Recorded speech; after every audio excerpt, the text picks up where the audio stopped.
પંજાબમાં ખેડૂતોએ રાજ્યવ્યાપી હડતાલની જાહેરાત કરી ટ્રેન સેવાઓમાં વિક્ષેપ.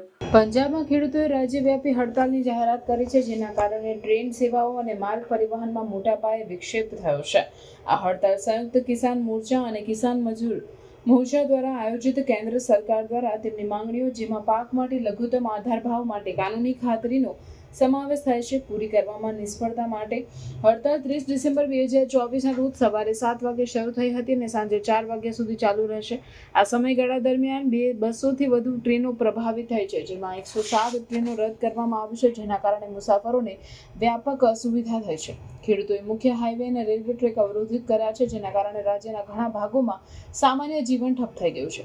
આ વિરોધ 70 વર્ષીય ખેડૂત નેતા જગજીતસિંહ ડલ્લેવાલના સમર્થનમાં પણ છે, જેઓ 26 નવેમ્બરથી ઉપવાસ પર છે. કેન્દ્ર સરકારને એમએસપી ખાતરી સહિત 13 મુખ્ય મુદ્દાઓને ઉકેલવા માટે માંગ કરી રહ્યા છે.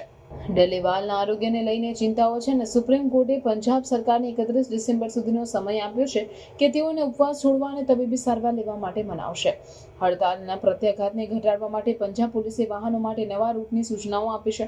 તાત્કાલિક સેવાઓ, જેમાં તબીબી સેવાઓ અને લગ્ન માટેના વાહનોનો સમાવેશ થાય છે, અવરોધ વિના ચલાવવાની મંજૂરી આપવામાં આવી છે. તેમ છતાં દૈનિક મુસાફરો અને માલ પરિવહન પરનો પ્રભાવ મહત્વનો રહ્યો છે. ઘણા લોકો ટ્રેન અને બસોની રદ થવાના કારણે અટવાયા છે.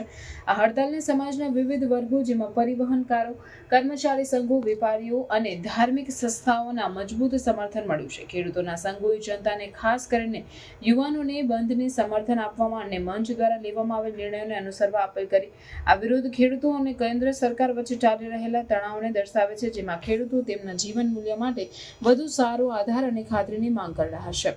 આ હડતાલનું પરિણામ અને સરકારનો પ્રતિસાદ બંને પક્ષો માટે ભવિષ્યની કાર્યવાહી માટે મહત્વપૂર્ણ રહેશે.